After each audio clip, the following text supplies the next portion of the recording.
Welcome back to another episode of Talking with Friends. Today, we're excited to welcome back Amber, aka Critique Geek, to the podcast. Hi, Amber. Thanks for being here. Thanks for having me again. Yeah, well, we're getting into it with Faramir and Eowyn once more, so My had to have babies. you back. Yes, had to have you back. So, with that in mind, for today's episode, we're talking about the chapters The Steward and the King and Many Partings, which so roughly corresponds to 3 hours and 42 minutes and 39 seconds into Return of the King Extended Edition to 3 hours and 47 minutes and 46 seconds. I say roughly because in this movie, this is essentially reduced to just Aragorn's coronation, and there's a little bit of Frodo narrating. However, after the coronation, however, several other things happen related to Aragorn becoming king and the last travels of our fellowship. And of course, as we just were talking about, we get to see a little bit of Eowyn and Faramir in the Houses of Healing and what they're up to while everybody else is fighting Sauron. So, the chapter The Steward and the King starts out by backtracking to what has been going on in Minas Tirith while Aragorn and crew are marching to the Black Gate. Movie fans may remember a scene with Faramir and Eowyn back at 3 hours and 7 minutes and 33 seconds then, where they're in the Houses of Healing, and this is essentially where this chapter is. So we haven't generally done a lot of backtracking, but this one happens this one lines back up with the end so much that it didn't really make sense to talk about it before. So, spoiler alert, this is the chapter where we actually get to see Eowyn and Faramir fall in love. And I really think it's a fascinating development for Eowyn's character. And if you'll remember last time Amber was here, we broke the news to Anna because we knew she wasn't going to be here to talk about these chapters that Eowyn and Faramir get together in the end. And she'd only ever watched the movies and had no idea. And I was like, wow. What a big miss for the movies. Truly, my favorite couple in all of Middle-earth, and they get one tiny little scene and one little extended edition scene, and that's it. Right, they just kind of look at each other. In the last extended scene, he does get to say, I do not believe this darkness will endure, which is great. I'm glad that he says that, but there's so much else going on with them at this point in the story. And it's sad. It's sad. Especially when we built all this time around Eowyn throwing herself at Aragorn. Mm-hmm. It's just you couldn't do that for her. I don't know. It's sad. Well, I know I've spoken to people about this before. I made a video about this relationship fairly recently and why it's my favorite. Mm. And there were some folks in the comments that felt that they didn't like this ending for Eowyn. They thought that it set back her storyline as a warrior lady. And I feel like I understand where they're coming from. I feel like that really goes against kind of the lesson of the Lord of the Rings itself, which is that, it's not the warriors and the soldiers that end up saving the world. It's the regular people who are helping others. Yes. So I'm really excited that you bring that up because it's one of the things that I have in my notes is about I don't think that this for Eowyn, this isn't so much about her changing who she is because she still continues to be she teases him a little bit after they decide to get married, mm-hmm. Will you say that, let them say that you've tamed a wild woman of the north, or have a shield maiden for a wife, and he's yeah, they can say whatever they want, I don't care, I love you, is basically the vibe. So she's not having to give up any part of herself for Faramir, whereas we'll talk about it more, but I think he's a much better match for her and comes into her life at the right time, whereas Aragorn, obviously that wasn't going to happen, not to mention Arwen, but he's so obsessed with duty and his role as taking on this kingship, particularly in the books, so that it's he's not thinking about that, you know? She deserves someone who's going to be able to prioritize her. Yep. Because no one else ever has. Exactly. So, in this part, they are in the Houses of Healing, and really their first interaction is her coming to Faramir to be like, hey, let me the fuck out of here. I need out. She's like, I want to be fighting. I don't need healing. And I mean, he's pretty much in love with her from the get-go. He's a softie. He's like, what a woman, you know what I mean? And so she comes up to him and she's like, I do not desire healing. I wish to ride to war like my brother Éomer, or better, like Theoden the king, for he died and has both honor and peace. And, you know, this is like classic Éowyn in a lot of ways, but it also sounds to me like the rash decisions of someone who's grieving. Like, right. She's lost her father figure. She's still reeling from that. She's not... Whereas Faramir's looking at her as the woman who defeated the Witch King. She's like, no, I gotta get back out there. I'm not doing my part. And I really just feel like she's so torn by grief that she's got to be keeping herself busy. And it's really hard for her to stay in the Houses of Healing. But what's so important here is that, remember when she comes up to Aragorn and she's like, I need to be doing something, and he's like, you already have a job, you should be staying with your people. And she's like, what? Like, so that I can mind the houses until, you know, you have no use for them anymore, you know. Classic scene. But Faramir responds, he's like, he doesn't give her a, well, you can't or you shouldn't kind of answer. He responds that death in battle may be coming for us all, you know, if Aragorn and the crew fail at their job, and that Éowyn will be better prepared to face it in her own manner if, where there is still time, she does as the healer commands. So he's like, you know, gather your strength now, and if we need to fight, like, you'll be ready, and you're, because we're not, and he's like, well, you know, I'm not healed either, so I can't, I'm kind of stuck as well. And Éowyn doesn't respond right away, but Tolkien writes that as he looked at her, it seemed to him that something in her softened, as though a bitter frost were yielding at the faint pre-stage of spring. And there's been several times that they've talked about frost and winter being related to, in regard to Éowyn. Like when Aragorn first sees her, he thinks she is fair and cold, like a morning of pale spring. And then later in the Houses of Healing, Éomer says to Aragorn that, you know, Aragorn at the time is like, oh, like he noticed this about her when he first met her, and Éomer's like, and he's, you know, Aragorn's like, oh, that's been going on for a while, right? And Éomer is like, I knew not that Éowyn was touched by any frost until she first looked on you. Do you guys have any thoughts around this frosty verbiage? I mean, as it relates to like how we're kind of seeing who Éowyn is. I have some thoughts, but I want you to... Can't we just chalk it up to maybe Éomer is not paying as much attention to his sister as he should have been? Because girlfriend's been going through a lot for a while now. Right. Yeah, I think, that clearly Aragorn is more perceptive than Éomer. And it also makes me think of, like,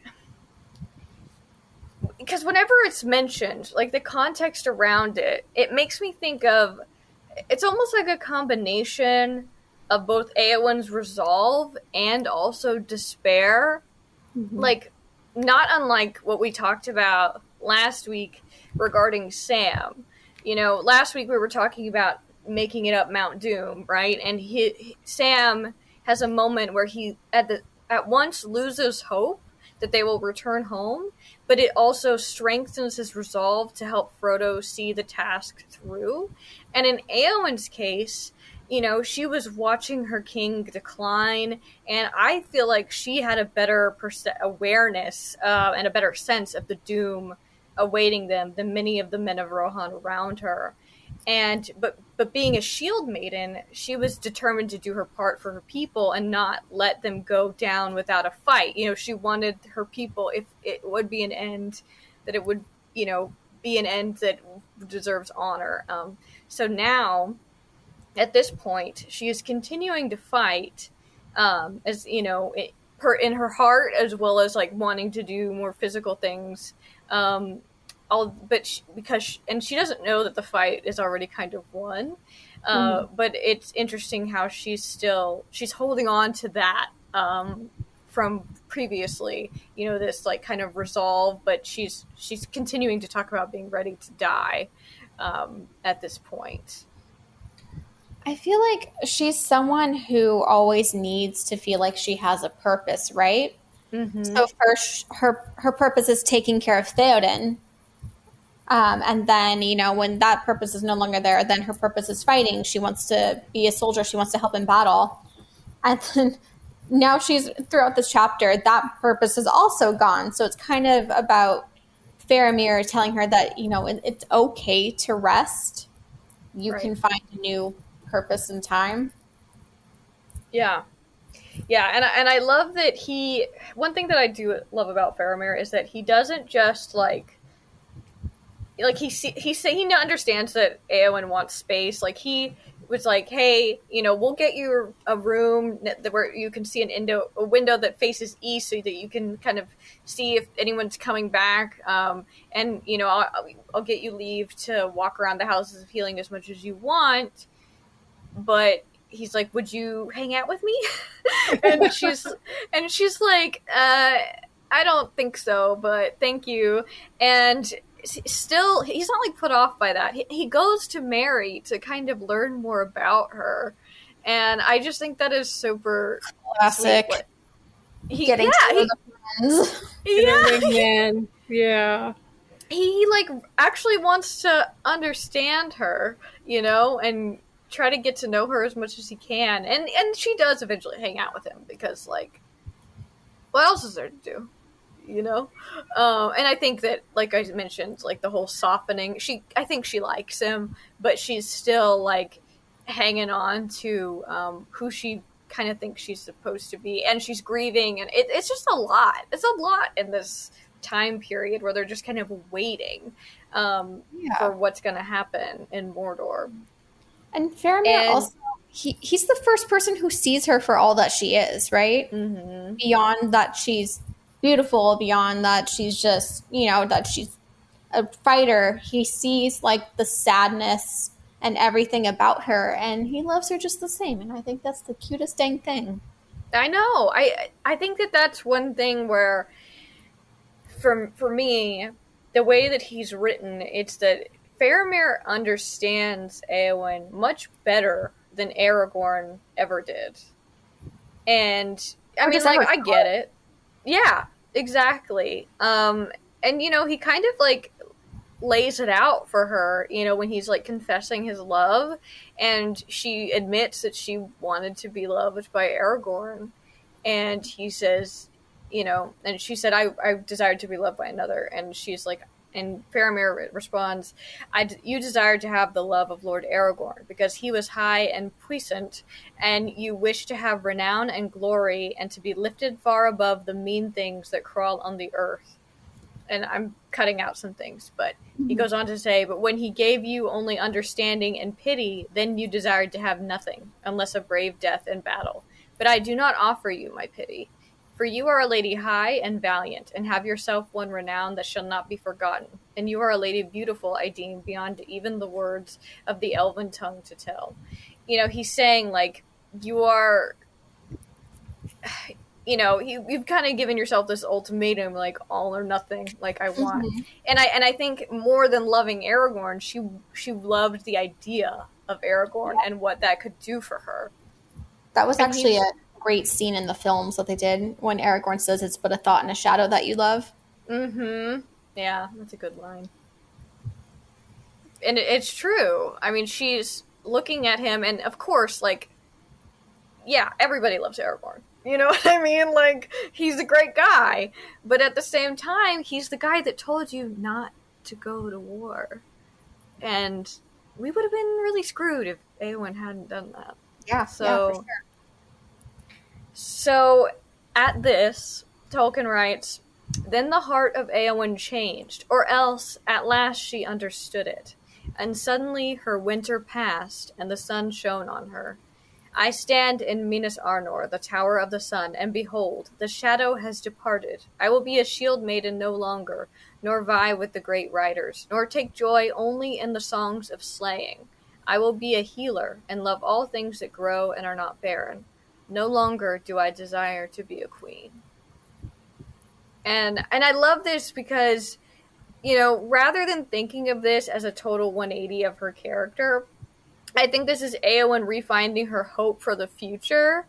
I mean, you think about, she's talking about things that grow. She's not talking about killing things anymore. She's talking about, a world that can exist with the shadow departing. Yeah, I think it's a maturing of her character. Mm-hmm. Yeah. So I know that I went through that same sort of maturity stage. I identify very heavily with Eowyn and her story. Your 20s versus your 30s. Yeah, truly. Where your 20s, like, give me all the glory.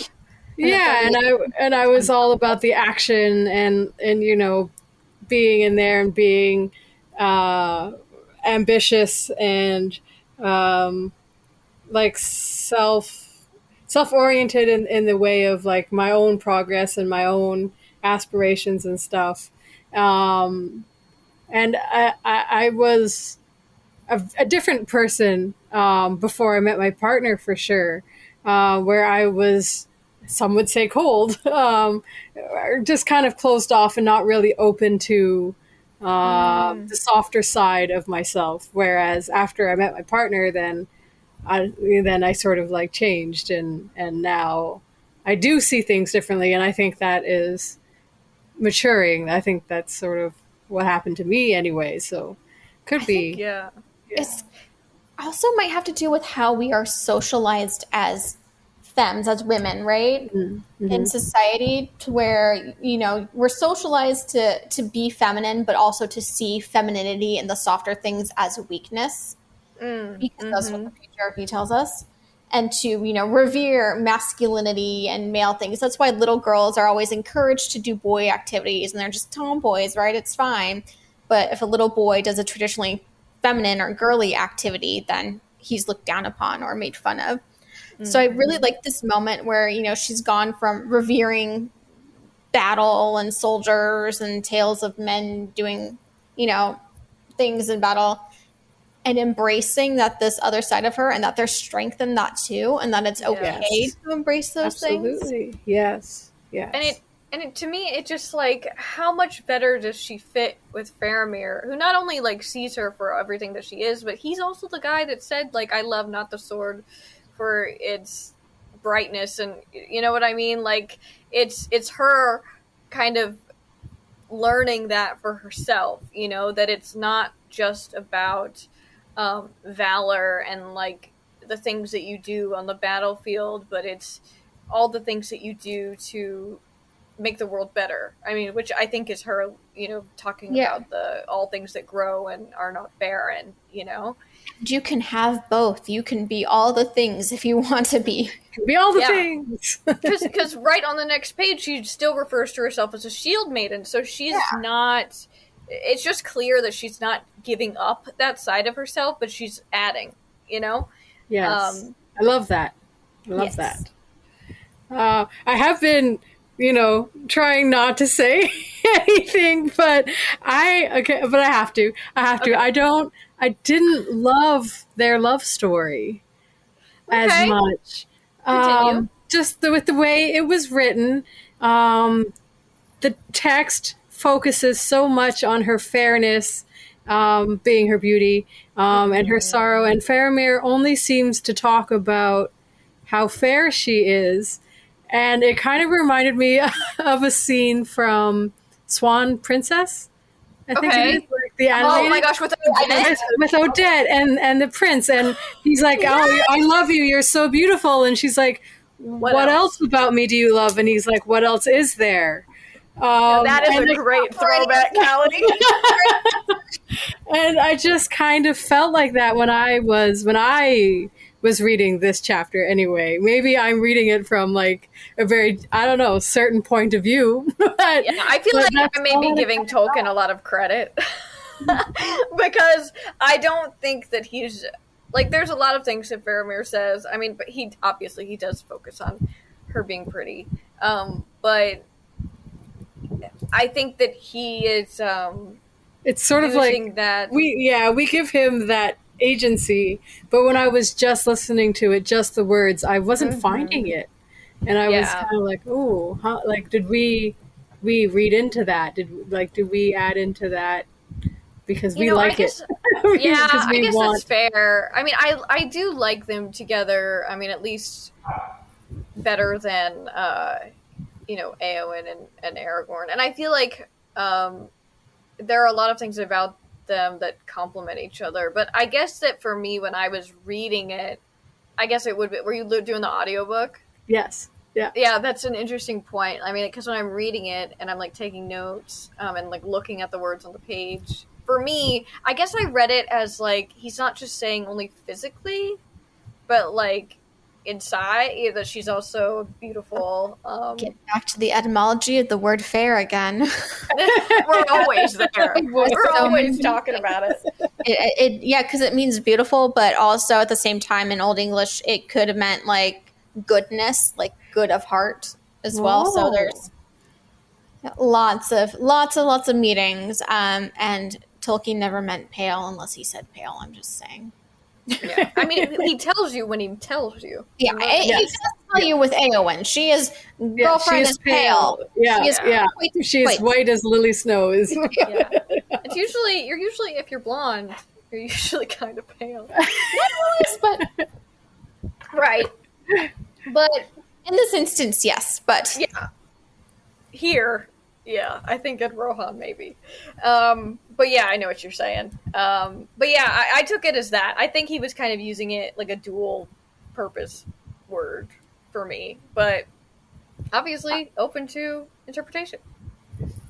Yeah, no, because I was looking for it. I wasn't trying to read it that way, but that's just what I came away with. So yeah, I mean.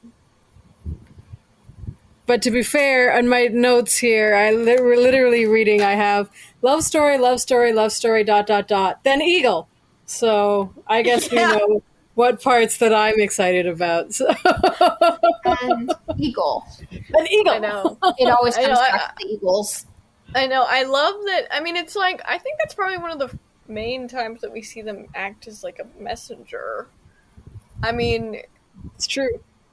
He comes and he's like doing a little bit of is it a poem, would you say, or is it just kind of like a chant of some kind? I don't know, but he's like announcing that the Dark Lord has been defeated, and that's how everybody finds out. And rejoicing commences. Yay! The days that followed were golden, and spring and summer joined. Yay! It's a good time. Good time. But yeah. And this is when everybody starts preparing for Aragorn's coronation. Now, in the movie, it's fairly different. Like it happens outside of the city. In the book, and it's like this ceremony of like, hey, do we let him be the king? And everyone goes, yeah, and then they let him in. They do the thing with the crown or whatever. But truly, as thinking about just like the film version, I really loved the scene. I really love that scene in the movie. Like, not only is it just beautiful, like I love the reunion with Arwen, and like, I mean, you couldn't trade "You Bow to No One" for anything, right? No. I mean, no, absolutely. It's a great scene, and it feels chokes very up nice. Everyone. Yeah, I mean, it's like very cried. nice to like have everybody there at once and looking all fancy. But yeah, like in the book, Faramir meets Aragorn outside of Minas Tirith with the crown. Gets the whole city to welcome him inside. Like, Gandalf is still the one that places the crown on his head, but he also has Frodo hand the crown to Gandalf. And I get it, like, in the movie, they don't have him do that because they want Frodo and all the hobbits at the end so that they can not bow to anyone. And they have Gimli kind of standing in for where Frodo probably should have stood in that scene, which also adorable. But we got to get to that. You bow to no one, you know? I know. I mean, I get it. It's fine. Like, it's very sweet. And I'm sure that it makes me cry. That's for sure. And there is another similarity in that the song that Aragorn sings or could have recited, that actually happens, and this is something that I think our Rings of Power watchers can maybe look out for in future seasons, because these are the words that Elendil spoke when he came out of the sea on the wings of the wind, and they translate to, "Out of the great sea to Middle Earth I am come. In this place will I abide, and my heirs unto the ending of the world." So I don't know if they'll have Elendil in the show use the Elvish or say it in English, but there's not very many direct lines they can pull, so I would be surprised if they left this one out. We'll be looking for it for sure. Yeah, I mean, we gotta wait till Numenor is destroyed, but after that, Spoiler alert! anytime. Spoilers.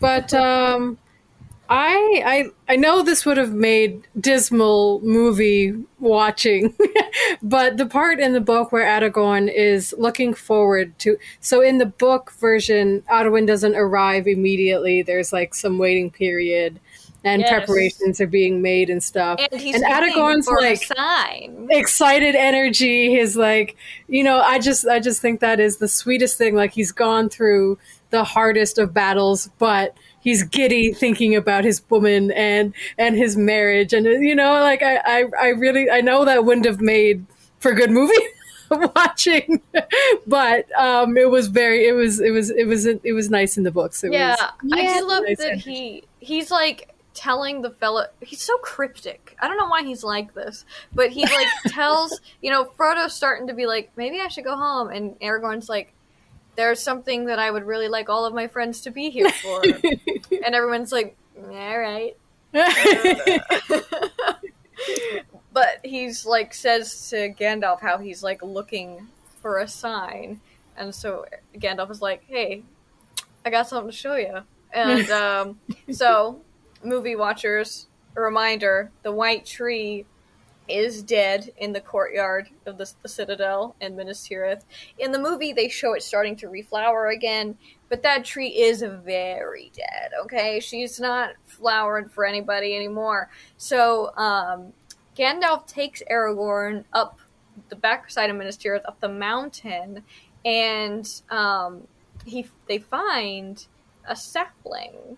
And it is growing like out of the snow, but it's not just any sapling. This is a sapling of the line of Nimloth the Fair, aka the White Tree of Numenor, aka the descendant of the White Tree of Gondor. And it's a miracle that it was growing in the first place. Gandalf says, "It is said that though the fruit of the tree comes seldom to ripeness, yet the life within may then lie sleeping through many long years, and none can foretell the time in which it will awake." So Aragorn guesses that the sapling is like 7 years old. It's a little baby tree. And it comes loose pretty easily, and they're able to replant it.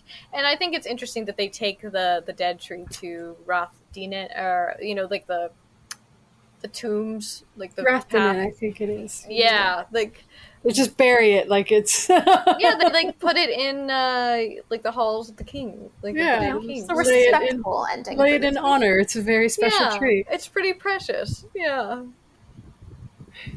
So, this is what Aragorn takes as that Arwen gets to come now, and he sets watchers on the wall. And, she does come. She's accompanied by her brothers and Elrond. We've also got Grandma Galadriel and Celeborn here. And, you know, while we don't see Arwen and Aragorn's wedding in the movie, and I wouldn't say we see it in the book really either. We just are told that it happens. Mentioned. Yeah. And, you know, but I was thinking about this when their reunion happens in the movie. And I feel like I've watched the scene a billion times, but for whatever reason, this time I decided to watch Elrond's face as he kind of gives Arwen away. Mm-hmm. And I burst into tears. Oh! I was like, this has never happened to me before, but I was devastated. He knows he's giving his daughter away to the man whom she loves, but he knows she's also going to die now. And it's just like there's all this pain on his face. It's such great subtle acting by Hugo Weaving, like so good. I mean, and it's been there this whole time. Like,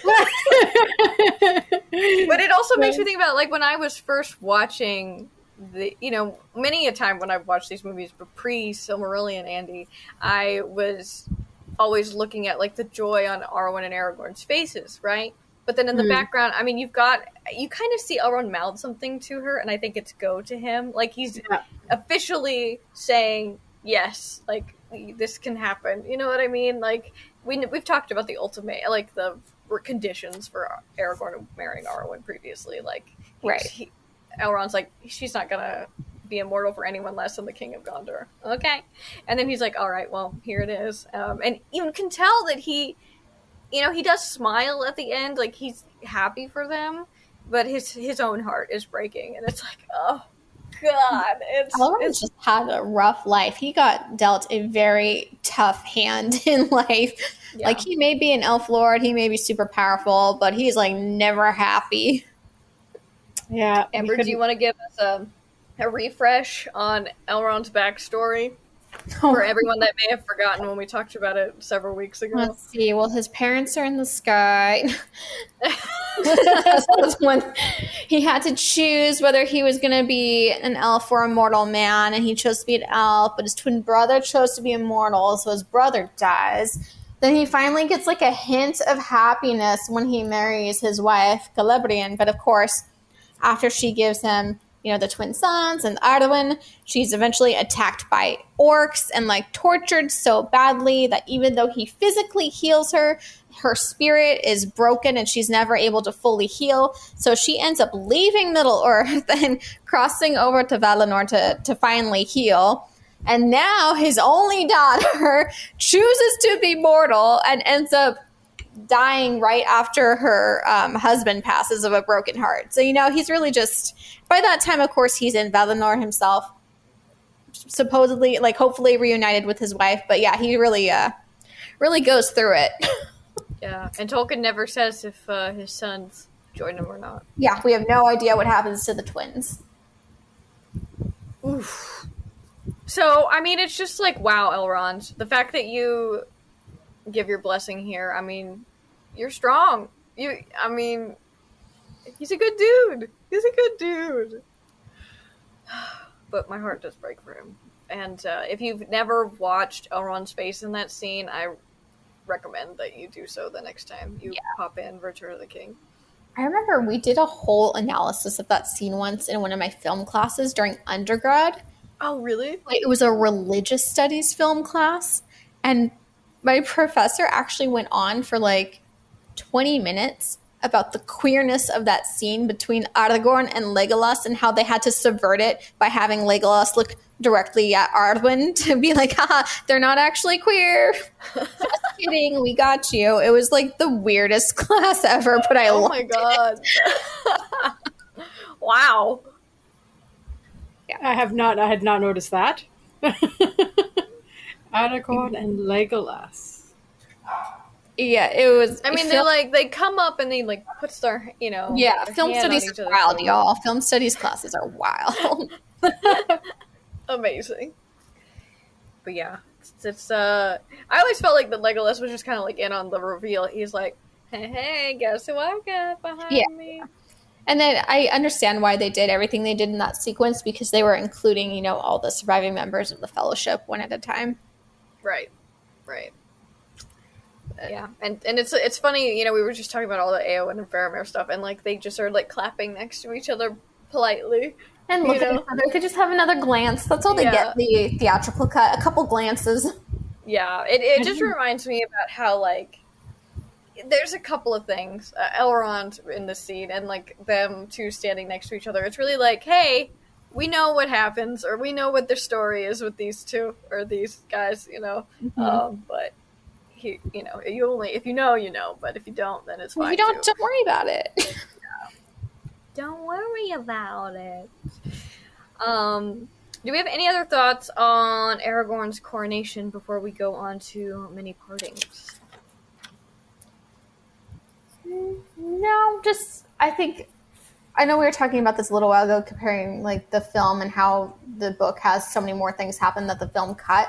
That's because the film has like 5 endings as it is, like 5 theatrical quality endings. It's like, right, cut it there, they could have got that there. So and they fade to black or white like several times. Yeah. Very misleading, yes. Yeah, they're trying to avoid having another false ending. I get it. But I would have stayed in the theater if it had just kept going.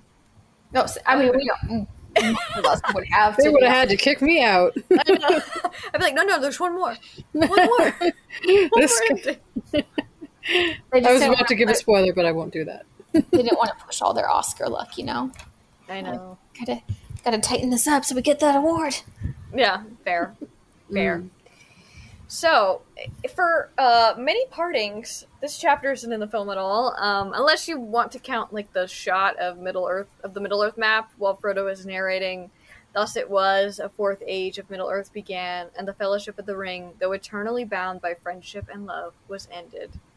And honestly, I mean, I like that line.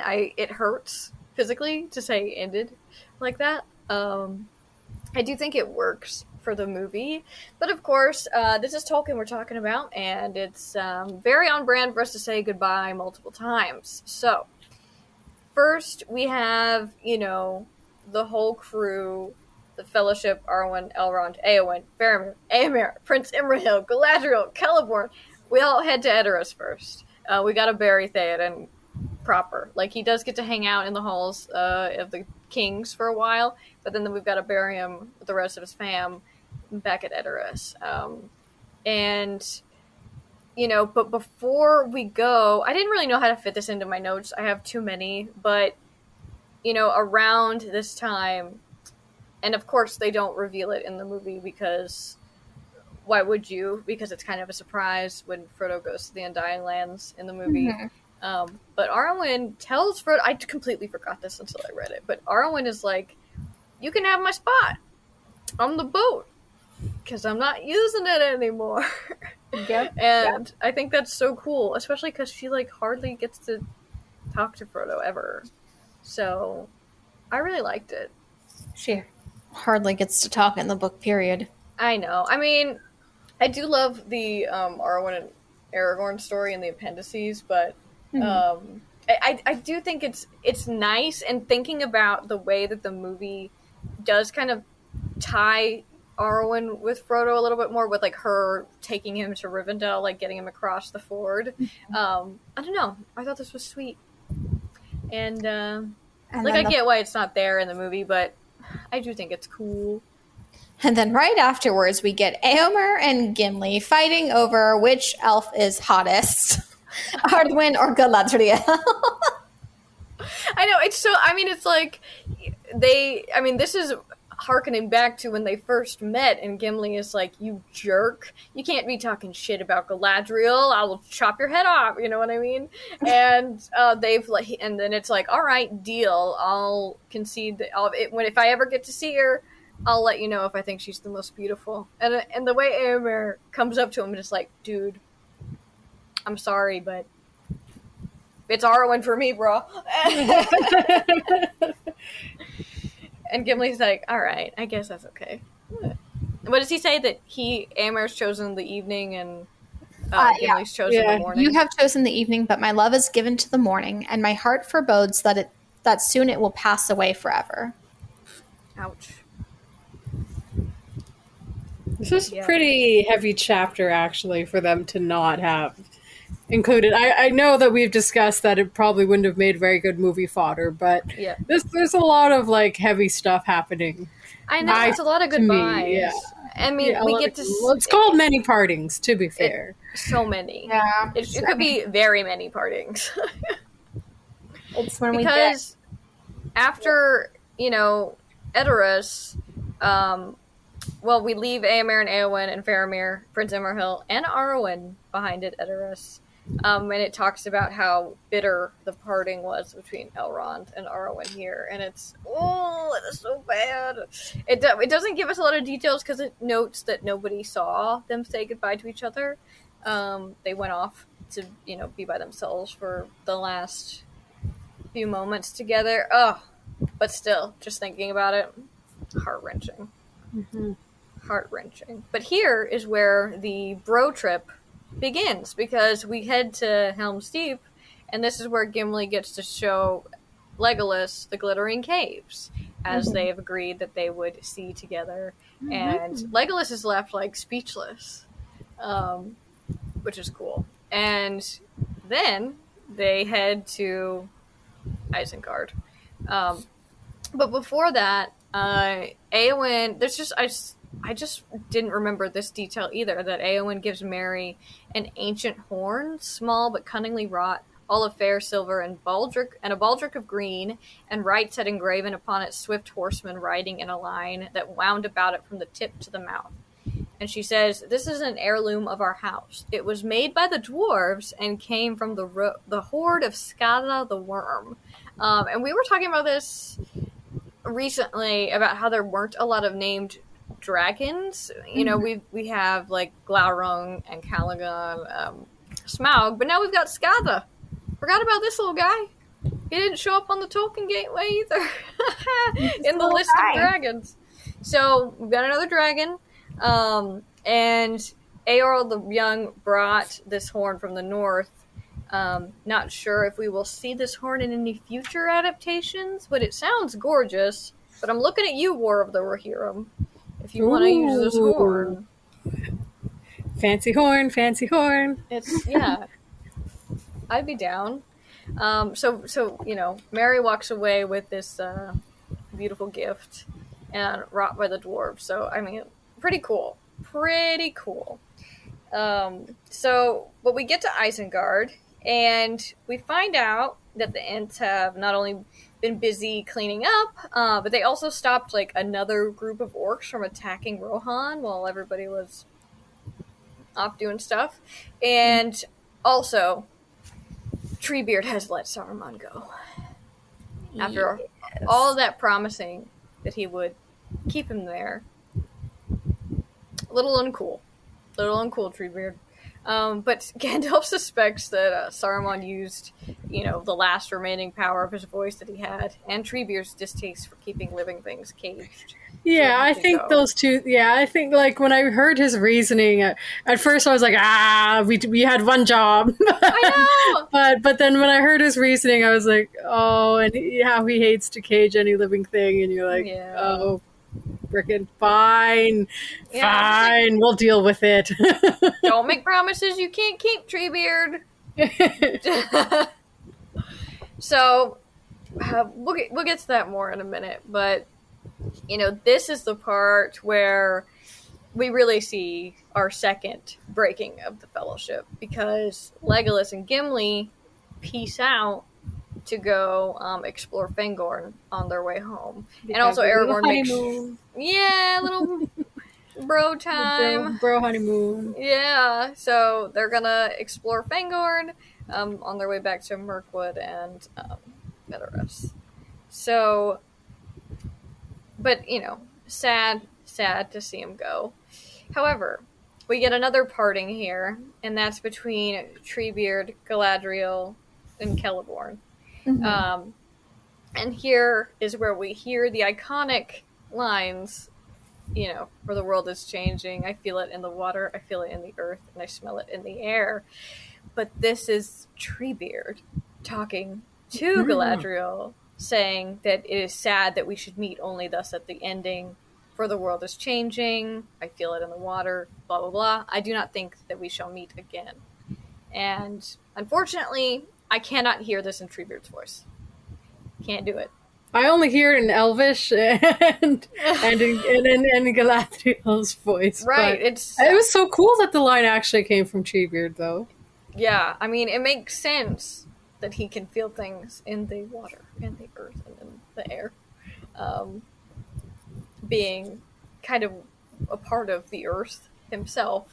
But I do think it's a great way to keep those lines the way that they used them way back at the beginning of Fellowship before the prologue. You know, like these are our opening lines. It's the way that many people experience Middle Earth for the first time. We're introduced to Middle Earth via Kate Blanchett's wonderful delivery, and it is a great way to repurpose the lines. It is just a personal flaw of mine that I can no longer hear it as Treebeard. No, and you'd have to say it slower. It would have taken a very long time to say anything we're saying, so. Absolutely. So, they leave Isengard, and by the end of this chapter, Galadriel and Celeborn, they're going to head off by the Redhorn Gate, while the rest of our friends head off to Rivendell. However, they don't get there before running into our old pal, Saruman. And he is the rudest he has ever been. He's a sassy pants. He is not having a good time. No, he is not. And misery loves company, and that is Saruman at this point. He looks like an old beggar wearing rags on the side of the road. And, of course he's rude to Gandalf, but he really kicks it up a notch for Galadriel and Merry, in my opinion. To Galadriel, he says, "And as for the lady here, I do not trust her. She always hated me and schemed for your part," meaning Gandalf. "I do not doubt that she has brought you this way to have the pleasure of gloating over my poverty."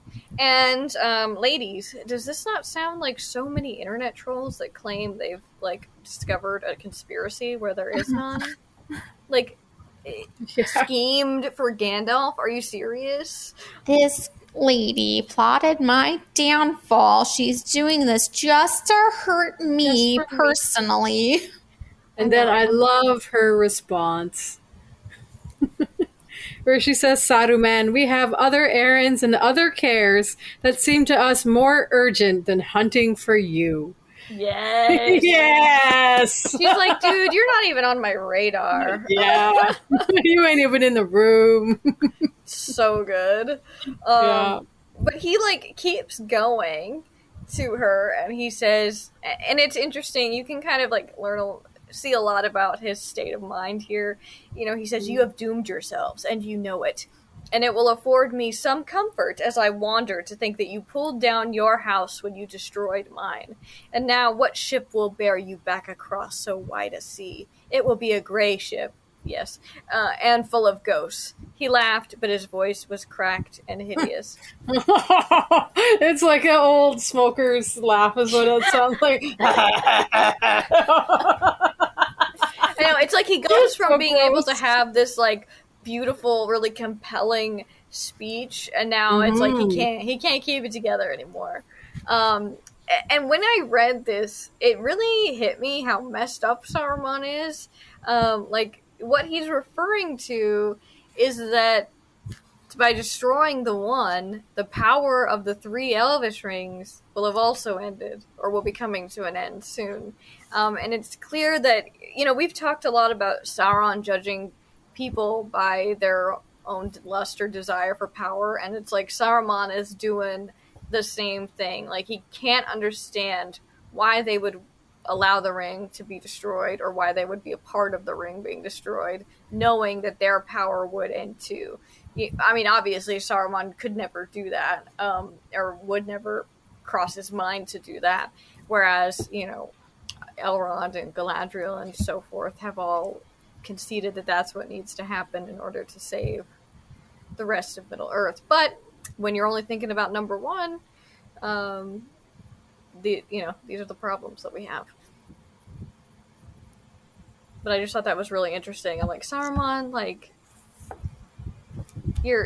just to be so selfish and only concerned with yourself. It's just like.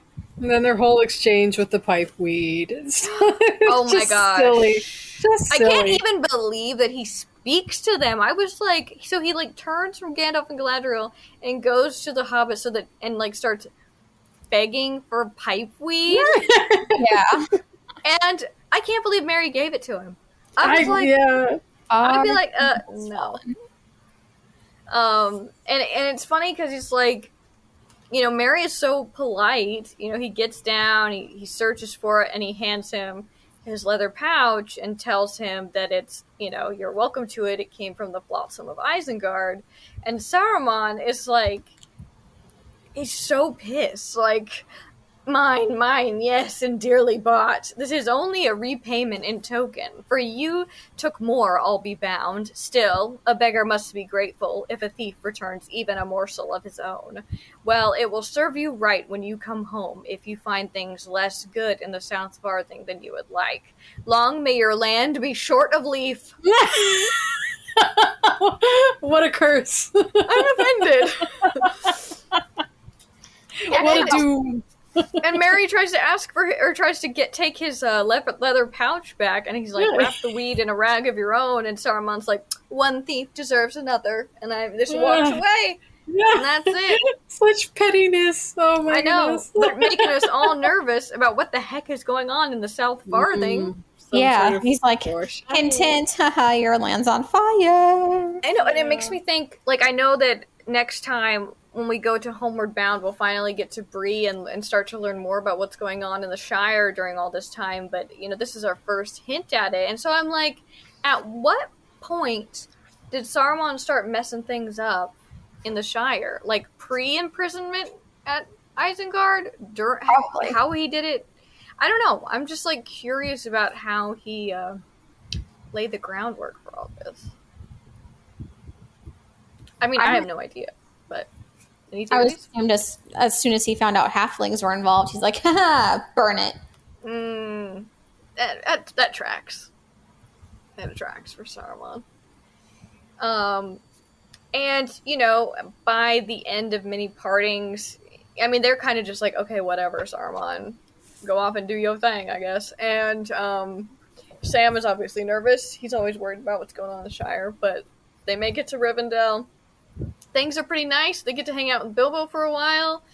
Bilbo is quite old by this point, but he's trying to hang in there to beat, the old Took at his age, trying to get past 130 or something. And, they're just relaxing and having a good time, but eventually they start to feel that itch, like, hey, this is great, but we need to get home.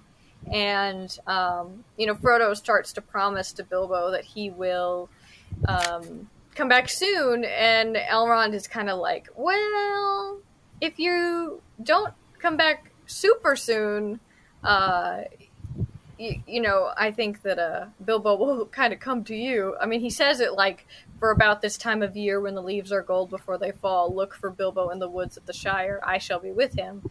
And Frodo, and it mentions that Frodo doesn't disclose this to anybody else, that this is what's going on. So we start to see the groundwork being laid for Frodo and Bilbo going off to the Undying Lands, with Arwen's offer and Elrond letting him know that Bilbo is, this is the last journey for Bilbo, which I think Arwen has mentioned before, like that he won't be traveling again save one, which is why he doesn't come to the wedding, even though he makes us all aware that he was invited. He was invited. Very important to know. Yeah. Very highly regarded. Yeah. So, do you two have any other final thoughts on many partings? I mean, it's like, I feel like a lot is crammed into just a few pages here. Truly. There's actually one thing that I caught this time that I guess I just didn't really think about before.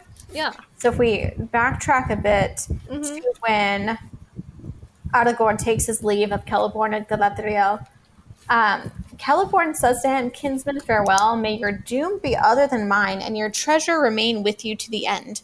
And I had forgotten that, because we see in the films, of course, Galadriel and Celeborn leave together, but Galadriel takes her leave a lot, much before Celeborn does. Celeborn stays into the Fourth Age for a while before he actually takes the ship over to Valinor, and I forgot that.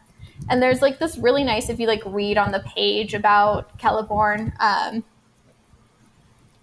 from the I think it's from the prologue, the notes in the prologue, that with him basically the final memories of the Elder Days passed from Middle Earth. Yeah, and it's interesting that I can get why Galadriel pieces out sooner rather than later. After just everything. Girl must be tired. For sure. But it's interesting that Celeborn kind of waits it out. Almost like they have this kind of like agreement to like, hey, like make sure that things are set up in some way. Like, of course, like the power of the ring will fade from Lothlorien, but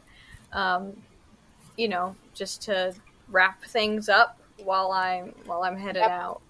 Yeah, and it's kind of, because I was thinking about it more because obviously we're watching Rings of Power now and we're watching Galadriel do all these things, but there's no mention of Celeborn yet at all. And this question of, is she married in Rings of Power? I mean, canonically she should be. They got married sometime in the First Age.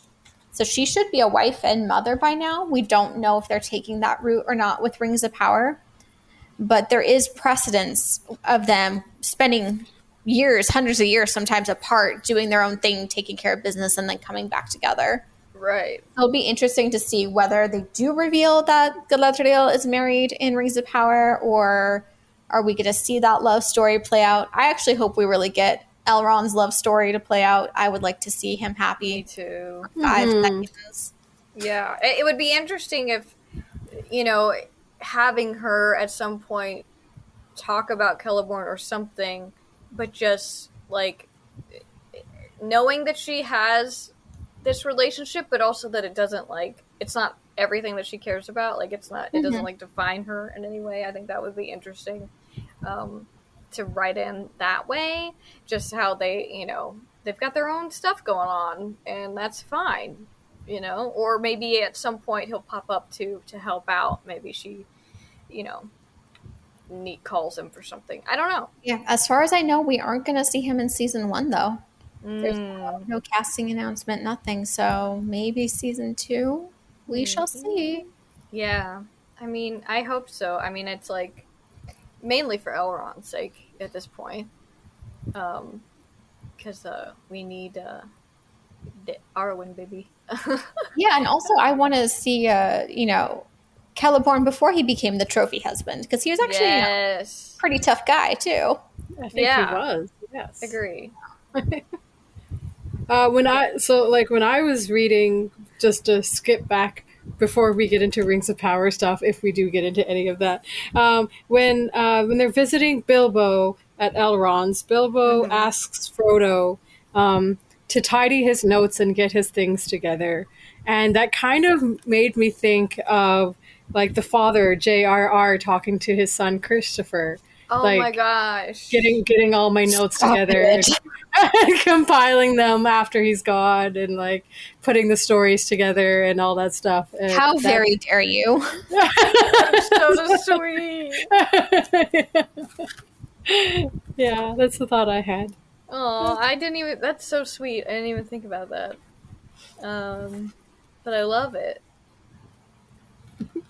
Yeah, and it's funny because I know that there's like different quotes everywhere about like Tolkien has kind of like he identified with Faramir in some ways, but I'm like, you are such the Bilbo. Like there's just something about it where it's like I can see a lot of like self insertion in some ways with Bilbo. Every author does it. Whether they want to admit it or not, every author, there's a little bit of a self-insert in one of your characters, maybe a couple of your characters, because at the end of the day, you're drawing upon your own memories and experiences and feelings in order to create something. And it just makes me think about like, I don't know, because there is some, like, professory vibes about Bilbo to me. So I totally see that. And I love that even if Tolkien wasn't necessarily thinking about, I mean, at this point, when did these come out? Like, 50s? 40? Yeah, in the 50s. Wasn't maybe, I mean, he's what, like 20 something years away from. Mm-hmm. Oh yeah, no, these were early. He wasn't like he was writing these from his deathbed or anything. No, but it's interesting to think about that. He even with The Hobbit, he had Christopher review it, right? So Yeah. I think that they definitely had that closer relationship, and I could imagine him thinking of how he would want things to be preserved, and knowing he had so many notes. So I just think that's cute. Yeah, many notes. Just like thinking about how he may have wanted things to keep going even if he wasn't there anymore. It's cute. That's a cute call out, Callie. Thank you. I love it. So, I mean, that's really all I had for Stuart and the King and Many Partings, which means that next time we're talking Homeward Bound, we're talking Scouring of the Shire, and the Grey Havens. Oh my goodness. I know. This will be our last like trilogy episode. Right? Yeah, so what the plan is after that is we're going to do some wrap-up stuff. We're going to be talking about like our favorite moments from the book and the movie, just like in their own right, without like really talking comparison sake. Maybe we talk some more about the music, because that's something that's like distinctly movie that we haven't got to touch on too much, except for moments here and there. And then we have a couple of other special episodes planned before we wrap up the season. And yeah, put a pin in Lord of the Rings. What a journey. I know. It's crazy. I've loved this. I've become so much more refamiliar with the text and the trilogy. And yeah, there's something interesting about, I mean, because I was doing this thing where I would just read them by themselves pretty much every year, and then of course I would watch the movies whenever the feeling hit, and but not really, occasionally I would be like, oh, hey, that's a little different. But then I was like, doing this really direct one-to-one comparison, I've noticed so many more things than, I had previously, or certain things jump out at you more than they did in the past. So I think it's been a really interesting exercise, and I'm excited for what that looks like for season 2. Yay! Amazing. I try not to get too nostalgic over here. That's for the wrap-up episode. Yes. We'll save it for then. Yeah. So thank you both so much. This was really fun. Oh, of course. And Corky is barking at me. You are being summoned. That is the end of podcast bell right there. What if I just ended it with his bark? Just like, and we're done. I know, he's being very sassy. But thank you guys both so much. We will definitely all be talking soon, but I'm still in a little bit of shock that we've almost made it through the whole actual story. So still wrestling with those thoughts, honestly. Nostalgia episode. Do it during the wrap up. Thank you, Andy, for another wonderful conversation, as always. Thanks for having me again. Aw, thanks, ladies. And with that, we'll see you all next time on Talking with Friends.